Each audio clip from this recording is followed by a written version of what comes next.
নমস্কার, story officially চ্যানেলে আপনাদের প্রত্যেককে স্বাগত। আমি আজকে মহাভারতের একটা কাহিনী বলছি। কাহিনী অর্থাৎ মহাভারতে নিয়ে একটু আলোচনা করছি। অশ্বত্থামা হত ইতি গজ। এই কথাটা, এই অর্ধসত্য কথাটা একটা বড় বীর, যার নাকি যোগ্যতা, শ্রেষ্ঠ ধনুর্ধর একজনকে তৈরি করে দেওয়ার মতন যার শক্তি, যার ক্ষমতা, যার যোগ্যতা, সে এই অর্ধ সত্য কথায় কি করে তার প্রাণ যায়। এত বড় একজন বীর, যে নাকি শ্রেষ্ঠ ধনুর্ধর একজনকে তৈরি করে দিতে পারে। আসলে এই অশ্বত্থামা হত, এই কথাটা একটা মোহ। যে মোহ, তার মৃত্যু হয়ে যায় বড় যোদ্ধা হয়েও। একজন শ্রেষ্ঠ ধনুর্ধর তৈরি করে দেওয়ার মতো ক্ষমতা, যোগ্যতা যার আছে, সামান্য একটা অর্ধসত্য কথায় তার মৃত্যু হয়ে যায়। এতটাই মোহ। পুত্র মোহে অন্ধ, সারাটা জীবন সমস্ত অধর্ম চোখ বন্ধ করে, মুখ বন্ধ করে সহ্য করেছে। অথচ তিনি ধর্মজ্ঞানী, তিনি জানতেন কোনটা ধর্ম কোনটা অধর্ম।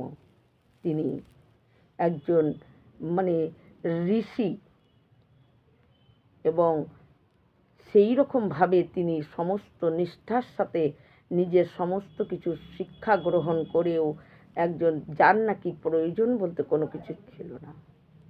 কিন্তু সেই মোহ জালে তিনি এমনভাবে ফেসে গেছিলেন, পুত্র মোহে তিনি অন্ধ হয়ে গিয়েছিলেন। তাই ন্যায় অন্যায় সব কিছু তিনি চোখ বন্ধ করে চুপ করে শুনতেন। এতক্ষণে হয়তো আপনারা বুঝেই গেছেন আমি কার কথা বলতে যাচ্ছি। হ্যাঁ, আমি দ্রোণাচার্যের কথা বলছি। এই দ্রোণাচার্য, যে নাকি পুত্র মোহতে তার সারাটা জীবন তিনি কাটিয়েছেন। তার পুত্র কি করে ভালো থাকবে, তার পুত্র কি করে, কারণ তিনি তো ফলমূল খেয়ে তার জীবন কাটিয়েছেন। তার কাছে কিন্তু কোনো অর্থ ছিল না, কোনো সুখ বৈভব কোনো কিচ্ছু ছিল না। কিন্তু তার পুত্র, তাই পিতা যেমন তার পুত্রকেও সেইভাবেই রাখাটাই একজন পিতার উচিত।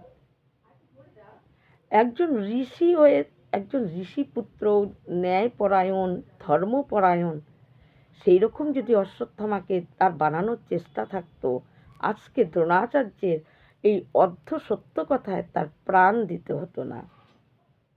কিন্তু তিনি তো তা করেননি।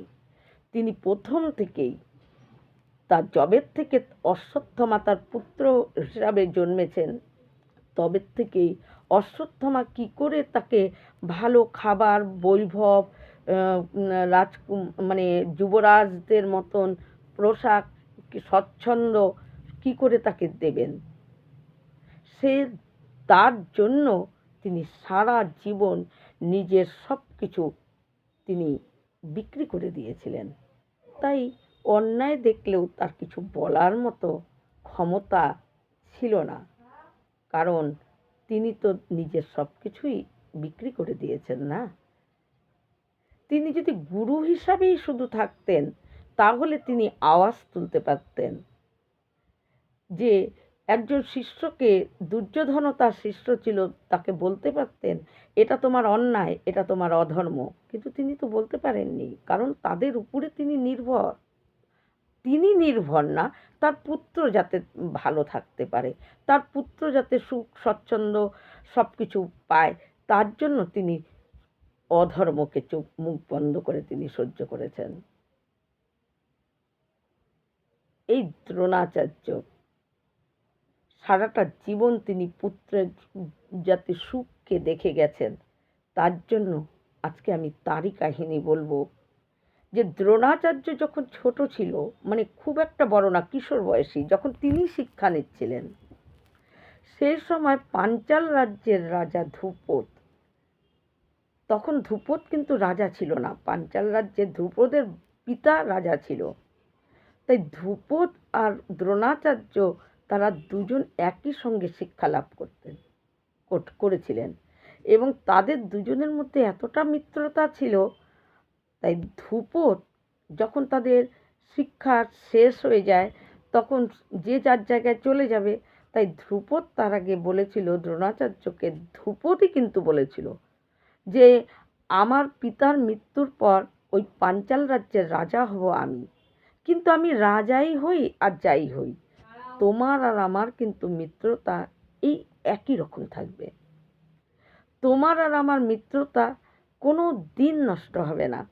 আর তোমার যদি জীবনে কোনো কিছু দরকার হয় বা প্রয়োজন হয়, তুমি নিঃসংকোচে আমার কাছে চলে যাবে, কারণ আমি একজন রাজা হিসাবে তোমার সঙ্গে থাকবো না, আমি একজন তোমার মিত্র হিসাবেই তোমার সমস্ত প্রয়োজনের কথা আমাকে বলবে। দ্রোণাচার্যকে এই কথা বলেছিল। তারপর ধ্রুপদ চলে যায় পাঞ্চাল রাজ্যে দ্রোণাচার্যের কাছে, কিন্তু দ্রোণাচার্য তারপর বিয়ে করার পর দ্রোণাচার্যের পুত্র হয় অশ্বত্থামা।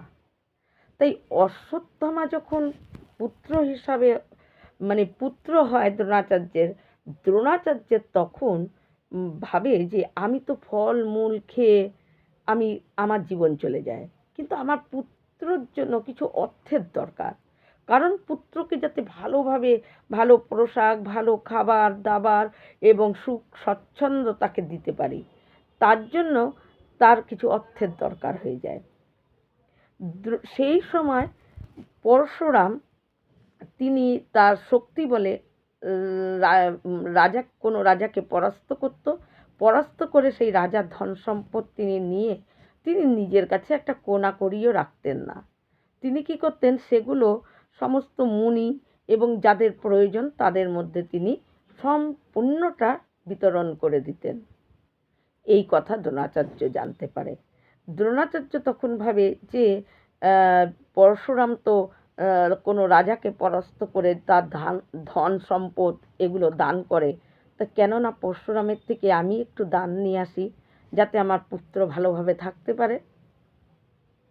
তাই দ্রোণাচার্য চলে যায় পরশুরামের কাছে গিয়ে দ্রোণাচার্য যখন কিছু ধন চায় তখন পরশুরামকে বলে যে আমি শুনেছি আপনি তো সবাইকে দান করে দেন, আপনি কোনো রাজাকে পরাস্ত করে রাজার ধন সম্পদ। পরশুরাম বলে তুমি ঠিকই শুনেছ, কিন্তু আমার কাছে তো এখন কোনো ধন নেই, আমি রাজাকে পরাস্ত করে যা ধন সম্পদ পেয়েছি আমি সমস্ত কিছু দান করে দিয়েছি, আমার কাছে এখন দুটো জিনিসই আছে, আমার এই যুদ্ধ বিদ্যা অস্ত্রবিদ্যা আর হলো আমার প্রাণ, এই দুটোর মধ্যে তুমি কোনটা চাও? দ্রোণাচার্য তখন পরশুরামকে গুরু মেনে এবং পরশুরামের কাছ থেকে দ্রোণাচার্য ধনুক বিদ্যা তিনি জানতেনই, কিন্তু ব্রহ্মাস্ত্রগুলো পরশুরামের থেকে শিখে নেয়। পরশুরামের থেকে ব্রহ্মাস্ত্র শিখে তারপর দ্রোণাচার্যের মাথায় তো আছেই যে তার পুত্রকে ভালোভাবে রাখার জন্য একটু ধনের প্রয়োজন। তাই তখন তার ধ্রুপদের কথা মনে পড়ে যে ধ্রুপদ তো আমাকে বলেছিল যে আমি রাজা হলেও তার মিত্র হিসাবে তার যদি কোনো কিছু দরকার হয় যেন তার কাছ থেকে চেয়ে নেয়, একটা বন্ধু হিসাবে, মিত্র হিসাবে রাজার কাছে চেয়ে নিচ্ছি সেই হিসাবে না। তখন সে ধ্রুপদের কাছে যায়।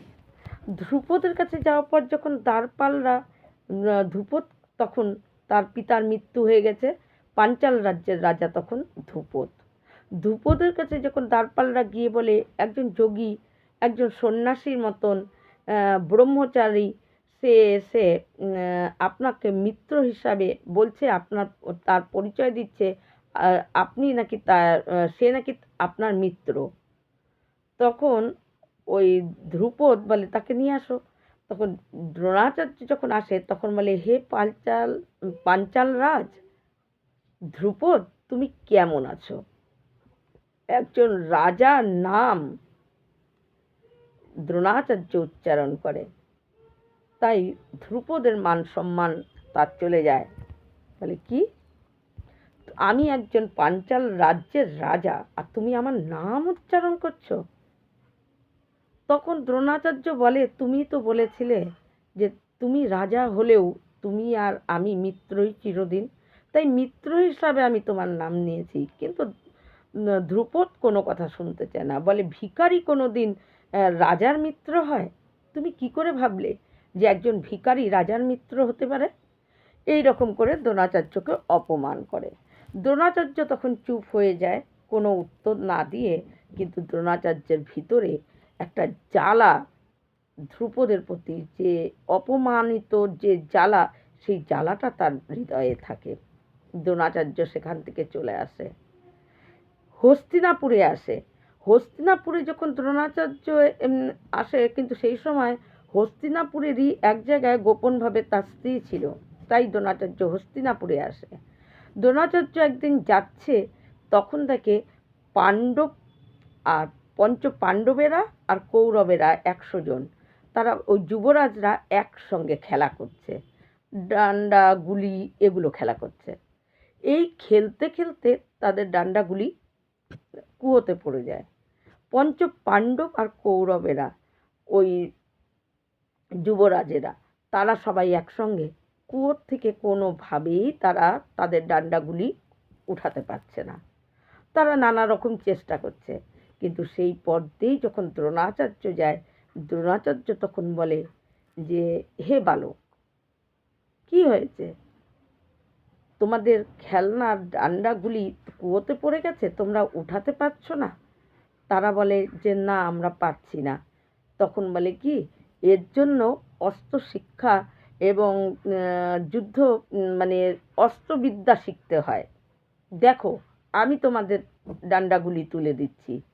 বলে নিজের হাতে একটা আংটি ছিল, সেই আংটিটা কুয়োর মধ্যে ফেলে দেয় এবং একটা মন্ত্র প্রয়োগ করে ওই কুয়োর মধ্যে একটা বান মেরে দেখে আংটি সহকারে তাদের ডান্ডাগুলি কুয়োর থেকে আপন মানে উঠে আসে।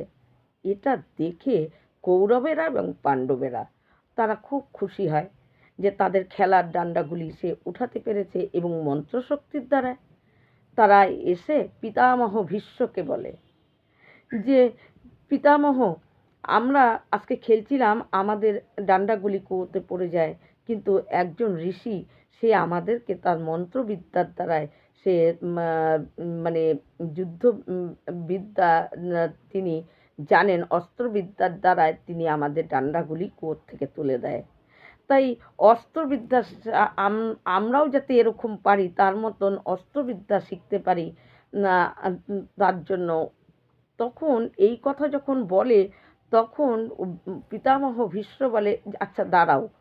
পিতামহ বুঝতে পারে যে আর কেউ হবে না, এটা দ্রোণাচার্য ছাড়া কারো পক্ষে সম্ভব না। পিতামহ তখন কি করে, ওই দ্রোণাচার্যের কাছে যায়। দ্রোণাচার্যের কাছে গিয়ে বলে যে, আমার বাড়ির যে কৌরবেরা পাণ্ডবেরা, এই ছোট ছোট যুবরাজরা, তাদেরকে অস্ত্র শিক্ষা আপনি দিবেন। দ্রোণাচার্য তখন বলে যে, আমার যতটুকু বিদ্যা আছে অস্ত্রবিদ্যা, আমি সবটুকু এই বাচ্চাদেরকে দান করব, এই যুবরাজদের দেব, কিন্তু তার পরিবর্তে আমাকে আমার ভরণ পোষণ এবং আমাদের একটা থাকার জায়গা আপনার দিতে হবে। ভীষ্ম তিনি হস্তিনাপুরের রাজা না হলেও তিনি সমস্ত কিছু দেখাশোনা তাই করে, তাই সে রাজি হয়ে যায়। আর এটাই হলো দ্রোণাচার্য নিজেকে মানে হস্তিনাপুরের রাজাদের কাছে, রাজ্যে নিজের মান সম্মান সব কিছু তিনি যেন স্বেচ্ছায় তাদের কাছে দিয়ে দেয়।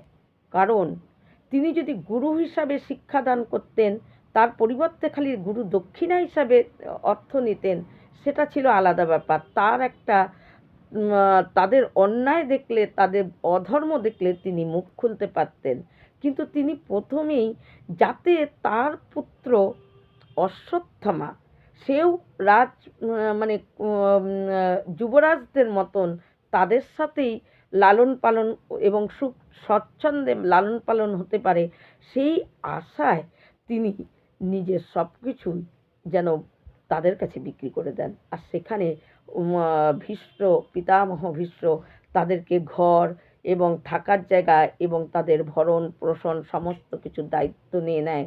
এবং অশ্বত্থামা মহা আয়েসে এবং সমস্ত কিছু যুবরাজদের মতনই সেও সব কিছু পেয়ে সে বৈভব সব কিছুই অশ্বত্থামা পেয়ে একটা ঋষি পুত্র না, একটা যুবরাজের মতন করেই অশ্বত্থামা বড় হয়েছে।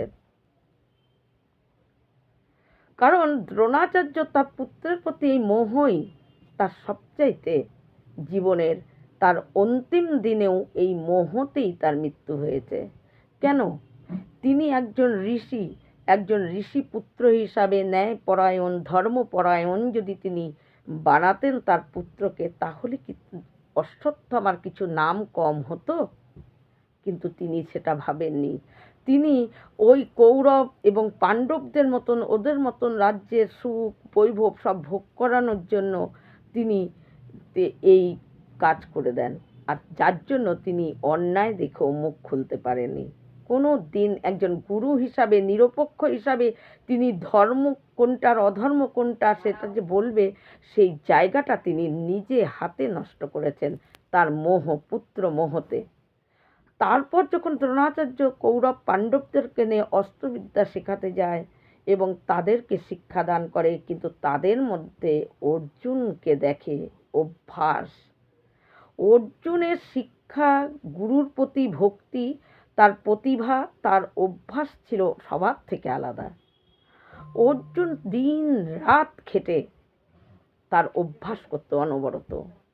একদিন সমস্ত ওই যুবরাজ শিষ্যদেরকে বলে দ্রোণাচার্য যে ধ্রুপদ যে তাকে অপমান করেছিল সেটা তার মনের মধ্যেই ছিল, যে ধ্রুপদ, পাঞ্চাল রাজ্যের রাজা ধ্রুপদ আমাকে বড় অপমান করেছে। তোমাদেরকে আমি শিক্ষা দেওয়ার পর কে এই প্রতিশোধ নিতে পারবে? ধ্রুপদকে পরাস্ত করে আমার পায়ে এনে দিতে পারবে কে? কৌরবেরা কেউ কিছু বলে না। পঞ্চ পাণ্ডবের মধ্যে 4 জন পাণ্ডব তারাও চুপ করে আছে। কিন্তু অর্জুন এক মুহূর্ত দেরি না করে বলে, গুরুদেব আপনি যদি চান আমি এখনই আপনার বলে আমি ধ্রুপদকে নিয়ে আপনার চরণে এনে দিচ্ছি। দ্রোণাচার্য অর্জুনের মুখে এই কথা শুনে অর্জুনকে তার বক্ষে জড়িয়ে ধরে বলে, তুমিই হবে শ্রেষ্ঠ ধনুর্ধর। আর এটাই হলো অর্জুনকে, যেহেতু দ্রোণাচার্য বলছে যে তুমিই হবে শ্রেষ্ঠ ধনুর্ধর, আর অর্জুন সেটা হয়েই দেখিয়েছে। একদিন রাতের অন্ধকারে তারা প্রদীপ দীপক জ্বালিয়ে তারা অস্ত্রবিদ্যার সময় যখন রাতে তারা আলাদা জায়গায় ছিল, তো তারা তো রাজপাটে ছিল না, অস্ত্র শিক্ষা যখন ছিল তখন তারা দীপক জ্বালিয়ে রাতে খেতে বসছে। খেতে বসার পর হঠাৎ হাওয়াতে দীপক নিভে যায়। দীপক নিভে যাওয়ার পর দেখে অর্জুন যে থালের থেকে খাবার ঠিক হাতটা মুখে যাচ্ছে, চোখেও যাচ্ছে না, নাকেও যাচ্ছে না, কপালেও যাচ্ছে না, সে তো মুখেই যাচ্ছে। তাই অন্ধকারে যদি খাবার মুখে যায় তাহলে অন্ধকারে কেন লক্ষ্যভেদ করতে পারা যাবে না? তার মানে অন্ধকারেও যদি যেটাকে নির্দিষ্ট করে মারা যাবে সেখানে ঠিক লাগবে। অর্জুন খেতে খেতে তার মাথায় এটা আসে। খাওয়ার পর যখন প্রত্যেকে বিশ্রাম করে, অর্জুন দ্রোণাচার্য দেখে সাই সাই শব্দ হচ্ছে। আরে কোথার থেকে সাই সাই শব্দ? দেখে সবাই বিশ্রাম করছে, ঘুমাচ্ছে, আর অর্জুন অন্ধকারে লক্ষ্যভেদ করছে। দ্রোণাচার্য অর্জুনকে দেখে বলে, অর্জুন মধ্যরাত্রিরে? অর্জুন তখন বলে যে খেতে খেতে যখন দীপক নিভে গেল তখন কিন্তু খাবার ঠিক মুখেই যাচ্ছিল। তা হাত যদি ঠিক মুখেই খাবারটা যায় তাহলে কেন লক্ষ্যভেদ অন্ধকারে করা যাবে না? তাই আমি অভ্যাস করছি। দ্রোণাচার্য অর্জুনের প্রতিভাতে, অর্জুনের প্রতি দ্রোণাচার্যের একটা আলাদা ভালোবাসা, আলাদা স্নেহই ছিল দ্রোণাচার্যের। কিন্তু সমস্ত শিষ্যদেরকে দ্রোণাচার্য ভালোবাসলেও তার মধ্যে থেকেও নিজের পুত্র অশ্বত্থামাকে একটু বেশি শেখানোর তার চেষ্টা ছিল। তাই যখন অস্ত্রবিদ্যা শেখাতো তখন খাওয়ার জলের জন্য তাদের ওই পাণ্ডব কৌরবদের তাদেরকে বলতো জল আনতে যাও। আর সেই সময় অনেক নিচের গভীর থেকে জল উঠতো, আর সেটাকে বড় শক্তির দ্বারা জল তারপর বার হতো, আর সেই জল ভর্তি করে তারা নিয়ে আসতো। কিন্তু অর্জুন দেখে যে অশ্বত্থামাকেও জল আনতে বলে আমাদের সাথে, কিন্তু অশ্বত্থামা দৌড়ে যায়, জল নিয়ে চলে আসে। আমাদের এত দেরি হয় কেন? কিন্তু এই প্রশ্ন অন্য কারোর মধ্যে না আসলেও অর্জুনের মাথায় এটা আসে। অর্জুন একদিন লক্ষ্য করে যে অশ্বত্থামা এত তাড়াতাড়ি জল আনে কী করে। তখন দেখে যে অশ্বত্থামা যায় মেদিনীতে বরুণ অস্ত্র বাণ মারে, আর অমনি জলের ফোয়ারা উঠে, আর সেখান থেকে জল নিয়েও চলে আসে। ওই জন্য দেরি হয় না, তাড়াতাড়ি হয়ে যায়। অর্জুন তখন এটা দেখে সেই শিক্ষাও শিখে নেয়। অর্জুন মনে মনে ভাবে, এটা তো গুরুদেব আমাদেরকে শেখায়নি, তাই তো তাড়াতাড়ি জল আনি। অর্জুন সেটা শিখে ফেলে, এবং দ্রোণাচার্য সেটা বুঝতে পারে যে অর্জুনও পরের দিন থেকে যায় ওই বরুণ বাণ মারে এবং ওই অশ্বত্থামার আগে জল নিয়ে চলে আসে। কিন্তু তারপর থেকে দ্রোণাচার্য অশ্বত্থামাকে না যা শিখিয়েছে, অর্জুনকে সেটা শিখিয়েছে। অশ্বত্থামা ব্রহ্মাস্ত্র ফেরত আনতে পারত না, অর্জুন সেটাও পারত, কারণ অর্জুনকে দ্রোণাচার্য সেটাও শিখিয়েছিল। তারপর থেকে একদিন যখন নাকি একজন কোল ভিল যে থাকে, বনে বনে থাকে, তাদের কোনো নির্দিষ্ট কোনো ভালো পোশাক, ভালো কিছু নেই, কোলভিল, সেই এক যুবক অর্জুনদের সমানে সে আসে। সে এসে দ্রোণাচার্যকে বলে যে আমাকে আপনি শিষ্যত্ব গ্রহণ করুন। দ্রোণাচার্য, কৌরবরা এই দেখে কৌরবদের দিকে তাকায়, দ্রোণাচার্য দেখে কৌরবরা খুব রাগ দৃষ্টিতে দ্রোণাচার্যের দিকে তাকাচ্ছে। দ্রোণাচার্য বুঝতে পারে যে এরা হলো যুবরাজ, এদের সঙ্গে এই ভিলের ছেলে তাকে শিক্ষা দেওয়াটা আমার ঠিক হবে না, কারণ এতে তাদের অসুবিধা হতে পারে, বা আমার এই অস্ত্রবিদ্যা এদেরকে দেওয়াটাও বন্ধ হয়ে যেতে পারে। তাই দ্রোণাচার্য বলে যে দেখো তো, এরা হলো যুবরাজ, তুমি ভিলের ছেলে, তোমাকে তো আমি এদের সঙ্গে শিক্ষা দান করতে পারবো না। কিন্তু ওই একালব্য সে তখন ওই দ্রোণাচার্যকে বলে, ঠিক আছে, আমি আপনাকে গুরু বলেই মানলাম। বলে দ্রোণাচার্য তাকে শিক্ষা দেয় না, কিন্তু একালব্য সে অর্জুনের থেকেও উপরে অস্ত্রবিদ্যায় একা একা অর্জুনকে শেখানো পর যা শিখেছে, অভ্যাসের দ্বারাই অর্জুন সেটাকে আগে নিয়ে গেছে। কিন্তু ওই একালব্য তাকে কোনো শিক্ষা দান করেনি। সে এমন ব্রহ্মাস্ত্র, এই অস্ত্র, সমস্ত অস্ত্র, গুরুর ভিতরে যতটা গুরু ভক্তি তার এতটা প্রবল ছিল, গুরুর ভেতরে সমস্ত বিদ্যাই যেন তার ভিতরে চলে আসে। একদিন পঞ্চ পাণ্ডব আর কৌরবেরা বন ঘুরতে যায়। বন ঘুরতে গিয়ে তখন ওই ভিলের ছেলে একালব্যকে দেখে, কিন্তু সবাই একসঙ্গে গেলেও অর্জুনের সবসময় শ্রেষ্ঠ ধনুর্ধর হওয়ার জন্য সে কারোর সঙ্গে বেশি কথা বলতো না, কারণ লক্ষ্য এটাই, যদি কারো যে কোনো ব্যাপারে যদি লক্ষ্য সেখানে পৌঁছানোর ইচ্ছা হয়, তাহলে ওই চারিদিক দিয়ে মনটাকে চারিদিকে তার বিচার যাবে না, তার লক্ষ্য একদম স্থির থাকবে যে আমি ওখানেই কি করে পৌঁছাবো। তাই অর্জুন ছিল একদম অন্য রকম। নকুল সহদেব ধনুর্বিদ্যায় তেমন পারদর্শী ছিল না, তারা তরোয়াল মানে বিদ্যায় তারা ভালো ছিল। আর যুধিষ্ঠির ছিল বর্ষা, সে অন্ধকারেও বর্ষার ঠিক জায়গা মতো যেখানে মারবো বলতো সেখানেই গিয়ে পৌঁছাতো, কিন্তু ধনুর্বিদ্যা একদম ভালো ছিল না। অর্জুন যখন দেখে যে কালো ধুলো, এদিকে মাথায় জটা, কারণ ভিলের ছেলে, এবং ছেঁড়া ফাটা একটা পশুর চামড়া তার পরনে, এবং দেখে ওই রকম অবস্থা দেখে একটা কুকুর সে ঘেউ ঘেউ করতে থাকে একালব্যকে দেখে। একালব্য এত তাড়াতাড়ি সে একটাই বাণ মারল, কিন্তু কুকুরের মুখের চারিদিক দিয়ে কুকুরের না রক্ত বেরালো, না কুকুরের আঘাত লাগলো, কিন্তু ওর চারিদিক দিয়ে সেই বাণ ঘিরে গেল, তার কুকুরের ডাকটা সে ঘেউ ঘেউ করছিল সেটা বন্ধ হয়ে গেল। এটা দেখে অর্জুন অবাক হয়ে যায় যে এই বিদ্যা তো আমার জানা নেই, আমি তো এটা পারবো না। অর্জুন আস্তে আস্তে হেঁটে একালব্যের কাছে যায়, গিয়ে বলে, তোমার গুরুদেবকে, তুমি কোথায়, তোমার পিতার নাম কি? তখন ওই ভিলের ছেলে বলে যে তার পিতার নাম বলে এবং বলে, আমি একজন ভিলের ছেলে, বনে জঙ্গলেই আমার বাস, আমার গুরুদেব হলো দ্রোণাচার্য। অর্জুন একদম অবাক হয়ে যায়, কি গুরুদেব একে যে শিক্ষা দিয়েছে, কই এই শিক্ষা তো আমাকে দেয়নি, অথচ সে তো বলছিল আমি শ্রেষ্ঠ ধনুর্ধর, কিন্তু আমি কি করে শ্রেষ্ঠ ধনুর্ধর? আমাকে যদি এর সঙ্গে বলে, আমি তো পারবো না, আমি এত তাড়াতাড়ি বান মারার মতো বিদ্যা আমি এখনো শিখিনি। অর্জুন আর তার ঘোরাতে মন নেই, বন ঘোরা ছেড়ে অর্জুন চলে আসে দ্রোণাচার্যের কাছে, এসে বলে, গুরুদেব, আমি বন ঘুরতে গিয়ে আমি একজনকে দেখলাম এবং তার ধুলো বালি মাখা, গায়ের রং কালো, ছেঁড়া ফাটা নোংরা জিনিস পরা, তাই দেখে একটা কুকুর ঘেউ ঘেউ করছিল, কিন্তু এত তাড়াতাড়ি একটা বান মারলো আর সেই বান অজস্র বান হয়ে ওই কুকুরের চারপাশে বিঁধে গেল, না কুকুরের রক্ত বেরালো না তার আঘাত লাগলো। এটা তো আমারও ক্ষমতা নেই এত তাড়াতাড়ি বান মারা।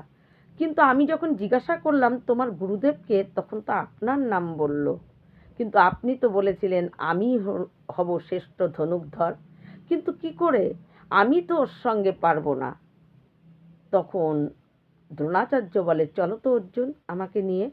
দ্রোণাচার্য যখন অর্জুনকে নিয়ে যায়, তখন দেখে সেই একালব্য ভিলের ছেলে, এবং এতটা সে ধনুর্ধরে এমন অর্জুনের অনেক উপরে। অর্জুনকে শেখাতে হয়েছিল, কোনো না গুরু, কোনো শিক্ষা দেওয়ার মতো কেউ নেই, একা একা দেখে দেখে। দ্রোণাচার্য বুঝতে পারে এ থাকলে অর্জুন শ্রেষ্ঠ ধনুর্ধর হবে না, তাই দ্রোণাচার্য তখন বলে যে তুমি আমাকে গুরু বলে মানো? বলে, হ্যাঁ, আপনিই আমার গুরু, আমার কাছে যতটা বিদ্যা আমি জানি সব আপনারই দান।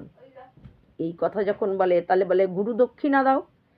এখন ধনুকবান মারতে গুরু দক্ষিণা হিসাবে বলে, আপনি যদি আমার জীবন চান আমি সেটাও দিতে রাজি আছি গুরু দক্ষিণা হিসাবে। তখন বলে, তোমার জীবন দিতে হবে না, তোমার ডান হাতের আঙ্গুল দাও। বৃদ্ধা আঙ্গুল, তর্জনী, এগুলো ধনুকবান চালাতে কাজে লাগে। আর দ্রোণাচার্য গুরু দক্ষিণা হিসাবে তার থেকে এটা নিয়ে নেয় এবং সে এক মুহূর্ত দেরি করে না, আঙুল কেটে তাকে দিয়ে দেয় দ্রোণাচার্যকে গুরু দক্ষিণা। কিন্তু দ্রোণাচার্য তার গুরু ভক্তি দেখে দ্রোণাচার্য একটু প্রসন্ন হয় তার উপর, বলে যে তুমি তো বনে বনে থাকো আত্মরক্ষার জন্য, তোমার তো ধনুক চালানোটা দরকার, কিন্তু তুমি সেই রকমভাবে বড় বড় অস্ত্র না চালাতে পারলেও তোমার আত্মরক্ষা করার জন্য এই আঙুল ছাড়া যে ধনুক চালানোর কৌশল, সেটা আমি তোমাকে বলে দেব, তুমি সেইভাবে নিজের আত্মরক্ষা করতে পারবে, ওইভাবে একটু একটু চালাতে পারবে যাতে তোমাকে কেউ পরাস্ত করতে পারবে না। দ্রোণাচার্য এটা বলে। আর একালব্য সেটা নেই খুশি, কারণ দ্রোণাচার্য তার আঙুল নিয়ে নিয়েছে দক্ষিণা হিসাবে। তারপর একদিন দ্রোণাচার্য যখন একদিন কৌরব এবং পাণ্ডবদেরকে নিয়ে নদীতে স্নান করতে যায়, নদীতে স্নান করতে যায় দ্রোণাচার্য দেখে যে গুরু ভক্তি কার উপর বেশি, মানে কার সবচেয়ে বেশি, সবাইকেই তো এক শিক্ষা দিলাম, কিন্তু অর্জুন তো অভ্যাসের দ্বারা সেইভাবেই আর তার প্রতিভার দ্বারা অর্জুনকে আগে নিয়ে গেছে। দ্রোণাচার্য নদীতে নামা পর পঞ্চপাণ্ডব এবং কৌরবেরাও নামে, কিন্তু দ্রোণাচার্য একটা মায়াতে একটা কুমির বানায়, আর সেই কুমির দ্রোণাচার্যকে ধরেছে কামড়ে। দ্রোণাচার্য চিৎকার করছে, এই সময় কৌরবেরা তাড়াতাড়ি করে নদীর থেকে উঠে নিজেরা, যাতে কুমিরের হাত থেকে নিজেদেরকে বাঁচানোর জন্য নদীর থেকে উঠে দৌড়ে পালায়। যুধিষ্ঠির চিন্তা করতে লাগে কি করা উচিত, গুরুদেবকে রক্ষা করাও ধর্ম, কি করে করব, ওই কি মারব, এই নিয়ে চিন্তা করে যাচ্ছে। কিন্তু অর্জুনের মধ্যে কোনো চিন্তা নেই, অর্জুন কোনো দিক না ভেবে সঙ্গে সঙ্গে একটা বাণ মারে আর সেটাকে লক্ষ্য করে ওই কুমিরের জলের ভেতরে কুমির, সেই জলের ভেতরে কুমিরকে লক্ষ্য করে অর্জুন একটা বাণ মারে, আর কুমিরের গায়ে গিয়ে সেই বাণ লাগে। কুমির অমনি দ্রোণাচার্যকে ছেড়ে দেয়। দ্রোণাচার্য পাড়ে উঠে যুধিষ্ঠিরকে বলে যে গুরু যখন বিপদে পড়ে তখন কি চিন্তা করার সময়? আর কৌরবদেরকে বলে যে গুরু যখন বিপদে পড়ে তখন কি পালিয়ে যেতে হয়? দেখো অর্জুনকে দেখে শেখো, সে কোনো দিকে চিন্তা করেনি, নিজেকে রক্ষা করার জন্য পালানোর কথাও ভাবেনি। সে তুরন্ত ওই এক মুহূর্ত দেরি না করে সে একটা বাণ মেরে সেই কুমিরকে সে নষ্ট করে দেয়, কুমিরকে মেরে ফেলে। এই রকম করে দ্রোণাচার্য অর্জুনকে শ্রেষ্ঠ ধনুর্ধর বানিয়েছে। অর্জুনকে খুবই ভালোবাসতো, তার গুরুভক্তি, তার প্রতিভা আসলে যে নাকি শিক্ষা দেয় তার মধ্যে যেই শিষ্য হলো শ্রেষ্ঠ শিক্ষা গ্রহণ করতে পারে, আপন মানেই তার প্রতি স্নেহ ভালোবাসা বেড়ে যায়। তাই অর্জুন এইভাবে তার অভ্যাসের দ্বারায় শ্রেষ্ঠ ধনুর্ধর দ্রোণাচার্য তৈরি করেছিল। কিন্তু সেই দ্রোণাচার্য শুধু আর শুধুমাত্র অশ্বত্থামার কথা ভেবে, অশ্বত্থামা সুখ স্বচ্ছন্দে থাকবে এই কথা ভেবে শেষে তার একজন যার নাকি যোগ্যতা, একজন শ্রেষ্ঠ ধনুর্ধর তৈরি করে দেওয়ার মতন যোগ্যতা যার ভিতরে আছে, যেই গুরুর আছে, অথচ সেই গুরু তার অশ্বপুত্র মোহতে, অর্ধ সত্যি কথায় তার নিজের প্রাণ চলে যায়। এটাই হলো মোহ। যখন ধর্ম দেখছে যে কৌরবেরা অধর্ম করছে, কিন্তু দ্রোণাচার্য তিনি গুরু হিসাবে যে তার শিষ্যদেরকে বলবে এটা তোমার অধর্ম, তিনি বলতে পারেননি। কারণ তাদের আশ্রয়ে যে তিনি আছেন, কারণ তিনি তো এটাই চেয়েছিলেন। তার কিন্তু কোনো বৈভব ঐশ্বর্য দরকার ছিল না, কিন্তু অশ্বত্থামা তার ছেলে যেন একদম রাজপুত্রের মতন করে ঐশ্বর্য, সব আরাম সব কিছুতে যেন ভোগ করতে পারে। একমাত্র অশ্বত্থামার মোহেতে নিজের প্রাণও সে চলে যায়। কেন? একজন শ্রেষ্ঠ, যার নাকি যোগ্যতা একটা শ্রেষ্ঠ ধনুর্ধর তৈরি করে দেওয়ার মতন, সে কেন তার পুত্রকে ঋষিপুত্র, ধর্ম পরায়ণ, নীতিপরায়ণ এইরকম পুত্র বানালে কি? তার পুত্র যদি এরকম হতো তাহলে কি তার কোনো মান সম্মান কোনো কিছু কমতো না। কিন্তু তিনি একজন যুবরাজের মতন ঐশ্বর্য, ভোগ বিলাস, আরাম, পদ এগুলোকে লক্ষ্য করে তিনি অধর্ম হতে দেখেও অধর্মের হয়ে তিনি লড়তে সুদ্ধা তিনি চলে গেছেন কুরুক্ষেত্রের যুদ্ধে। তাই অর্ধ সত্য কথায় একজন মহাবীর, যার এত বড় যোদ্ধা হয়েও শেষে তার অর্ধ সত্য কথায় তার ওই পুত্র মোহের জন্য, আসলে তাকে কেউ মারেনি, তার পুত্র মোহ তাকে মেরেছে।